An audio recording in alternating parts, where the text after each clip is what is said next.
กันร่วมมันอยากรู้นะว่าถ้ากินลูกหมวงบ้านๆนั้นอะไรมันว่าเหมือนกันมาอันดับแรกน้ำปลา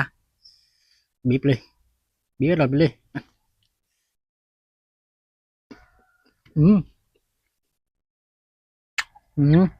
อืมร้อนเนาะอืมอืม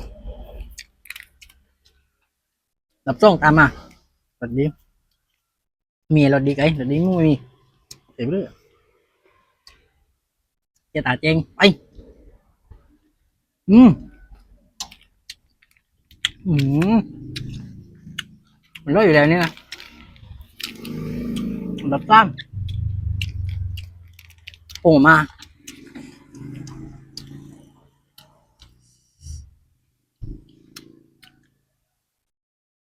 อืมเฮ้ยมันจะโว้ยโอ้ยอับซี่เกยเลียดเข้าไปเลียดเข้าไป